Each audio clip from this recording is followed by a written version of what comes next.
যে বৈঠকে মধ্যমণি হয়ে থাকতেন বিএনপি চেয়ারপারসন বেগম খালেদা জিয়া, সেখানে আজ রাজ্যের শূন্যতা। পড়ে আছে তাঁর শূন্য চেয়ার। মমতাময়ী মাকে হারিয়ে যেন খুঁজে ফিরছেন ছেলে, চোখের বোবা চাহনিতে একাকিত্বের ছাপ। প্রিয় নেত্রীকে হারিয়ে শোক আর বেদনায় আচ্ছন্ন বিএনপি চেয়ারপারসনের কার্যালয়। চাপা কান্নায় ভাষাহীন দলের সিনিয়র নেতারা। মঙ্গলবারের কুয়াশামাখা আড়মোড়া ভাঙা সকালটা ছিল শোকের আবহে মোড়ানো। বিএনপি চেয়ারপারসনের মৃত্যুর খবরে শোক ছড়িয়ে পড়ে দেশ জুড়ে। দেশে ফেরার 5 দিনের মাথায় মাকে হারিয়ে শোকে মুহ্যমান তারেক রহমান সামাজিক যোগাযোগ মাধ্যমে মায়ের জন্য চেয়েছেন দোয়া। উল্লেখ করেন গণতন্ত্র প্রতিষ্ঠার সংগ্রাম, আধিপত্যবাদের বিরুদ্ধে নেতৃত্ব আর আপোষহীনতার কথা। আপনাকেই বলছি, ইন্স্যুরেন্স করলে সিটিতে সুরক্ষা পাবেন নিশ্চিত।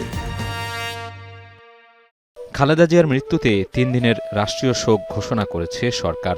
সাথে সাধারণ ছুটি ঘোষণা করা হয়েছে বুধবার। আর বিএনপির পক্ষ থেকে ঘোষণা করা হয় 7 দিনের শোক। খোলা হবে শোক বই। সাবেক প্রধানমন্ত্রী ও বিএনপির চেয়ারপারসন বেগম খালেদা জিয়ার জানাজা অনুষ্ঠিত হবে বুধবার দুপুর 2টায় জাতীয় সংসদ ভবনের দক্ষিণ প্লাজায়। এরপর স্বামী জিয়াউর রহমানের পাশে সমাহিত করা হবে তাকে। আগামীকাল দুপুর 2টায় পার্লামেন্ট ভবনের দক্ষিণ প্লাজায় যে মাঠ এবং বাণিজ্য অ্যাভিনিউ, এই পুরো অংশ জুড়ে আমাদের নেত্রীর জানাজা অনুষ্ঠিত হবে। এই জানাজা পড়াবেন আমাদের জাতীয় মসজিদের খতিব, অর্থাৎ বাইতুল মুকাররমের খতিব। বিএনপি চেয়ারপারসনের মৃত্যুর খবর দেশের গণ্ডি পেরিয়ে বিদেশি গণমাধ্যমের শিরোনামেও স্থান করে নিয়েছে।